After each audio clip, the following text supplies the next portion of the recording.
Okay, I would like to welcome anyone watching this video to an overview of the DAMP Lab. The DAMP Lab is an automated cloud lab at Boston University that provides a variety of services, workflow, and infrastructure for remote synthetic biology.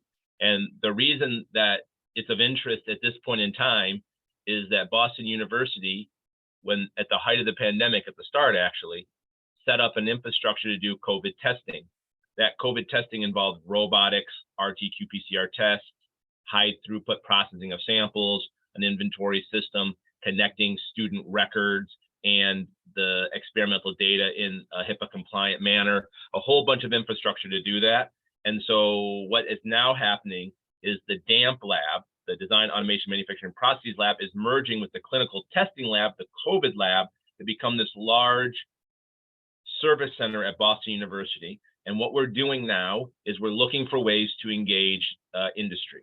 So let me get into this. I'm going to talk about the DAMP Lab. I'm going to talk about our upcoming international workshop on biomanufacturing automation, or IWBMA, as well. So this will be about 15 minutes, I hope. And at the end of that time, we'll be able to talk about how we could contact each other and talk about more future opportunities.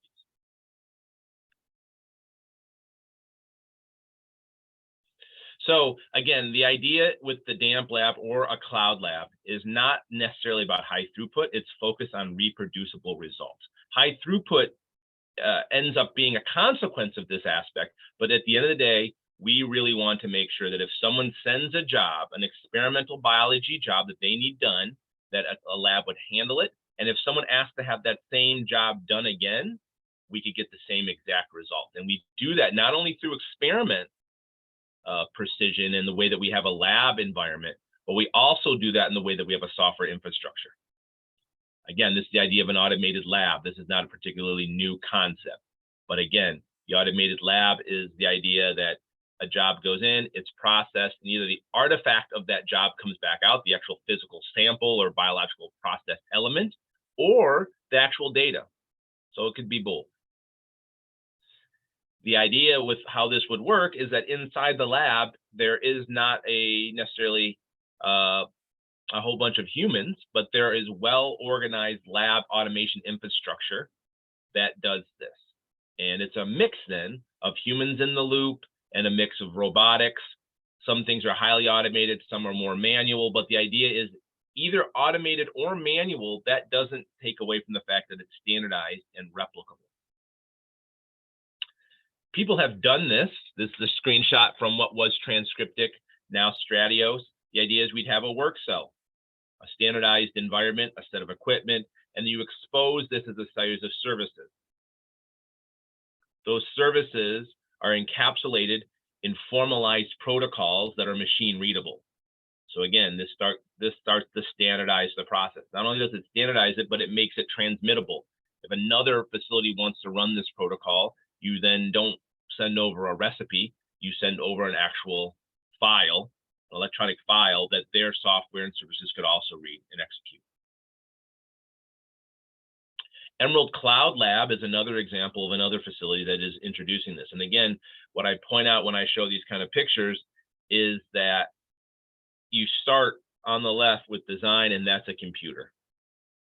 One of the key kind of concepts that I'm promoting and that I want to continue to promote with this work in the DAMP lab is that design starts at a computer. And what that forces things to happen around standards, it forces people to think. Like if I have to sit down and think about what I'm going to do before I actually get in the lab, it leads to some sort of, I think, abstract kind of shareable design concepts. It leads to thinking about how we're going to actually analyze the data that comes back. It's captured. We can use that for learning. A lot of good things happen if we started a computer. Emerald Cloud Lab is engaging folks like CMU. So one of the things that we're thinking about is how BU can be another really high-class, state-of-the-art academic effort in this space. Other aspects like the bioautomation challenge are saying, well, what would be some grand challenges around this space? If we wanted to automate biology, what kind of processes would we want to automate? What data standards would come about? What round trip end-to-end efforts would we want to demo? Who would be our partners? What industrial folks are interested? What philanthropic organizations are interested? So again, It's what the ecosystem is, and it's getting that started. So the reason this came about in my side as a professor is that I have a lab. Our lab is the CIDR lab. It makes the software on the left. There's a tool called Cello, a tool called Eugene. They specify designs. That's what the red box is. We specify designs. Tools like Raven do assembly planning, saying if I'm going to put these DNA pieces together, how should that happen? And then tools like Fluigi and Puppeteer either end up talking about how microfluidics are made in the case of Fluigi, or in the case of Puppeteer, actually taking those assembly graphs and turning them into protocols. That's fantastic. But if you want to use my tools, you need a lab. That instantly limits my audience. It also, just in general for the field, limits the number of practitioners. So why don't we offer a cloud that those then tools connect to? And that cloud is not a traditional computing cloud. It's rather a biology cloud, and that's the DAMP lab. And the DAMP lab then provides the services that support the kinds of biology you want to do. And they also, the DAMP lab, as a side note, also provides fabrication services for low-cost microfluidics. So it basically says you want the hardware, the actual hard device you're going to house your experiment in, you can get that made at the DAMP lab. You want the wetware, the actual DNA segments or the biological elements that perform your biological function, you can get that at the DAMP lab. It also does a data kind of analysis service. It also does a long-term kind of archival and storage service as well. So where does the cloud lab or a DAMP lab fit into the national picture academically, or just kind of, and also a mix of national labs? The red is naturally the DAMP lab located in Boston, Massachusetts. You can see they're kind of sprinkled out across the United States. What I point out is I may be missing one, and if anyone watching this sees that I'm missing you, I apologize. But this map is not littered with location. But I suspect if I put all biotech, molecular biology, experimental facilities in the US, this map would be completely covered with dots. And my vision, and I think a vision that many share in the field, is that all those dots could effectively eventually become this connected network of biomanufacturing facilities. And what we're doing is we're starting out with this academic people shown on the slide here, but we'd like to expand it. And so right now, I think the key piece is that this is the time to start thinking about what this network looks like, how we exchange data, and how we do experiments. Here's the building. It's the Rajan Kilachand Center for Integrated Life Science and Engineering. We're located on the 4th floor. There is a north side of the DAMP lab. We call the DAMP lab north. There's a part that was called the south, but now that's where the clinical testing facility happens. Now those are merged. The south part, or the clinical testing center, has about 1,200 square feet. The north side is about 3 bays worth of space. You think of this like experimental bays. One bay is flanked by 2 sets of long benches. The 6th floor houses our microfluidic manufacturing service, where we manufacture low-cost droplet-based microfluidics and thermoplastics. This talk will not focus on those, but if you're a partner interested in manufacturing microfluidics with us, there's an entirely different presentation and a whole set of software overview on this. The idea is that the DAMP lab performs research. One part of the research is focused on internal and external collaborations. We really focus on how we can talk about making new services, how we can make new workflows, how we can train people, how we can formalize the design process, how we can make data standards and data exchange mechanisms, how we can do closed loop protocol refinement, how we can use the data to do machine learning. Then we provide just day-to-day services. You don't want to engage in a long research collaboration. You don't want to really investigate a process. You just want this service to be run. We offer services. And again, the focus on automation, reproducibility standards, being high throughput, data exchange, low cost, and really importantly, tracking the metrics that make this service attractive. So again, the vision is you're a person in the lab. Well, you have a person in the computer. Then I have a person in the lab, person on the computer.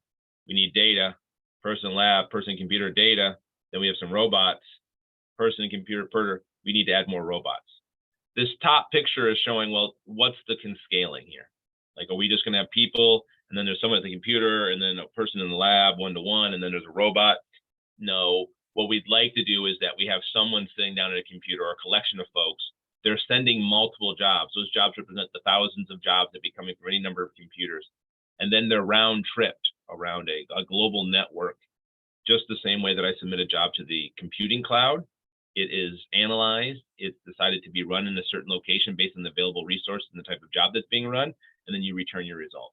Naturally, that's different because at the end of the day, we're just trading ones and zeros. Here we have a material aspect, and we also have a very kind of heterogeneous type of job. Not all jobs will kind of boil down into a series of computerized instructions like we would in computing, but I still think there's a lot to be said for what we could standardize and how we could fit in that paradigm, and we're definitely far from doing an ideal job in that space. So again, these are round tripped, and it's supposed to be, the idea is it's seamless and it's that part is transparent to the user. We're a core facility at the Charles River campus at Boston University. That means that if you were to go to the core facility website, you will see us listed with people like the Chemical Instrumentation Center or the Photonics Center or the Scientific Instrument Facility. So we're an actual core facility. There you can see our internal and external rates for just the a la carte services. We're also a member of the International Gene Synthesis Consortium, which talks about our ability to screen DNA synthesis, DNA sequences rather, for known pathogens and other harmful biological agents. So that's an important part of this as well, that when you sit down at a computer, a key point is that you now have this centralized mechanism for biosecurity, and you can also have a bioethics discussion around this. Here's our services. After watching this video, if you're interested, what we can do is we provide you an actual latest version. The idea is we have the services on the upper half, the bottom half are bundles. Bundles are taking services and organizing them in interesting and useful ways. So instead of saying, well, I want a cloning, then I want to do some assay, then I want to do some storage, that's locked into sort of a bundle. We have about 40 services. You'll notice on the far right, we have clinical services, COVID testing, and we're working on, we have monkeypox and influenza B in various stages of development. But then you can see that you get most of the standard microbiology services you would expect. And so again, the idea is you'll sit down with some design software. This is from my traditional research. You would end up saying that I want a plan, what I want to build. Those plans then come to us. You don't plan that. You just say, I want these things built. Our internal planning software decomposes this into a series of steps. Then we execute that in either a manual way or semi-audited, but still replicable. And then we end up passing this back to the researcher as data or artifacts. You might see an interface like this, where you say, I just want these high-level services strung together. That's then translated into a system that we often use that's based on something called the Aquarium from the University of Washington, that then says, well, let's turn this actually into a more detailed workflow. And then that workflow actually decomposes itself into the actual executable operations that we run in the lab. This is McDonald's. McDonald's on the left has a menu, and it has food. Big Mac is a bun, patties, special sauce, lettuce, cheese, pickles, onion, sesame seed bun, you know the jingle. That's a set of ingredients that make a product. We would like to do something similar. And if you look at a place like a McDonald's or a Taco Bell, they have a fixed set of menu items, and their business model is how to satisfy as many people with that fixed set of items, of ingredients rather. You take ingredients, you make menu items, and you figure out what your set needs to be to get the largest set of customers for your demographic. And then the execution pipeline is a set of transient workers that come in every, 3 to 6 months and are constantly trained in the standardized pipeline, so they give a standardized experience to the customer. We'd like to do something similar. We need to figure out our fixed menu that serves our largest customer base, or those that's most useful, and then train a set of transient undergraduate and graduate workers who are not going to be at an organization like the DAMP Lab for 40 years. They're going to come and go in semester and annual and PhD kind of review cycles. And so we then train them in a very standardized way. We also do this with robotics. The upper left is a workflow that we've had planned for a while. We're working on collecting funding to execute that. We have robotics. We also have CNC mills for our low-cost thermoplastic-based microfluidics. We have a variety of other instrumentation, like homogenizers for doing cell-free extract and things like that. It's not important the details, but on the left is saying something about the fact that we can think about our operations in metrics, cost per reaction, cost per plate. We can think about the number of fragments we might ligate per unit time in a cloning operation. how many operations we can perform, the cost of experiments, that's important. On the right is our operations for the microfluidics. You can see that we do desktop micro milling, that's the DMM. The designs are less than $10 mostly. We can go to minimum feature size of 75 microns, spatial accuracy of 25. We have a surface roughness of a little bit more than 200 nanometer.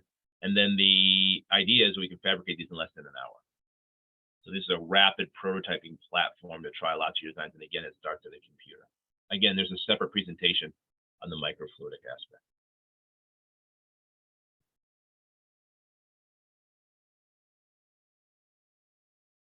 Again, this is going through the process of how we actually mill these. Again, these are individual services we provide. We also can do this in soft lithography too in a clean room environment, but that's another discussion. When you would go to the damp lab, what you'll see is you'll see an actual dashboard. Like when you go to Wall Street, you actually see the stock ticker. You actually see what's going on. Well, here you would actually see a ticker, but it's saying which jobs are being executed, which services are being used, which customers are being addressed. Where's the data? You can kind of see this in real time. You can also look at the status of any biosecurity processing, where your job is in terms of passing that. You can also see upcoming events and things. So we're trying to engage people the same way you go online to Amazon, you check the status of your order. There's a similar process with the damp lab. Projects we've done, it's not important that you understand the visuals, I mean, the details of all of this, but the idea is for something called the Living Computing Project, the damp lab created a bunch of genetic logic circuits that look like memory elements. They reflect something that's from electrical engineering called an SR latch, the bistable memory element that can be set, that's the S, or reset, the R, can flip on and off. The right graph is showing all of the steps in the protocol, in the aquarium system that we use that were required to do this. And you can see in the red, in the right-hand side of the slide, that roughly this took about 2 to 3 weeks to do, but it was one undergrad student working about 10 hours a week with almost no supervision, because they were following a very standardized set of protocols laid out in this stepwise workflow. And it's all captured and the data was done. Looks like this. It was a hierarchical type 2 restriction endonuclease assembly called MoClo, or a modular cloning step, where you can see there are a variety of levels. They had different kind of inserts in the plasma, and we built up this SR genetic latch. Other ones are just RNA-seq. So again, grad student doing this, closer supervision, but again, we're constructing protocols to do things like this. So again, we can do a variety of different samples. These are just 2 examples. What we're doing now is there are 6 pilot projects. We had 13 submitted. So BU, we did an internal investigation of pilot projects that people might want to have had performed. This spring, now we chose from those 13, we chose approximately 6. We're executing those. We have some additional industrial engagements. We're starting to think about working with MITRE. Thank you for that. We've engaged them as a sponsor. And Capra Biosciences, we've engaged through a Department of Defense funding opportunity through the BioMade program. So the PIs at Boston University include John Connor, James Galligan, Dan Segre, Mo Khalil. Those folks will be involved. And we're involved in BME, EC, physics, chemistry, biology across a wide swath of departments. We'll be doing this pilot project call, I suspect, annually. And so that's one way to engage. And we'll slowly transition from what we consider this free pilot project-based thing to a more focused engagement around grants and funding. We have a software tool. This is not exactly the latest version, but it's a good indication. On the left, you pick a service, you drag it onto a canvas, you wire it together. Then once you have this wired service, you then can send that job with the shopping cart in the upper right to the damp lab to be executed. Again, you don't see the inner workings as a user. You just say what I want, what order I want things to happen in potentially, then we execute them. This is the team. The left, we have about 6 technicians. The upper right, we have a variety of support staff, postdocs, etc. Myself, then Lynn Doucette-Stam in the middle, then Kathy Clapperich on the right. We're kind of the PI level directors and organizers of the lab. The way this works, and this starts to come in where you all watching this video may come into play, we get funding from a la carte services, we get funding from writing grants, and we get funding from corporate partners. Initially, we have relatively small services, about 15%, and the rest comes from grants and corporate partners. We start to ramp up services over time, but probably capping out around 20%, and you see then we end up being able to reduce some of our dependence on corporate sponsors. But again, we still feel corporate sponsors and grants are going to be a big chunk of how this works. And it's simply because that's kind of from the academic model, that's where our value add is.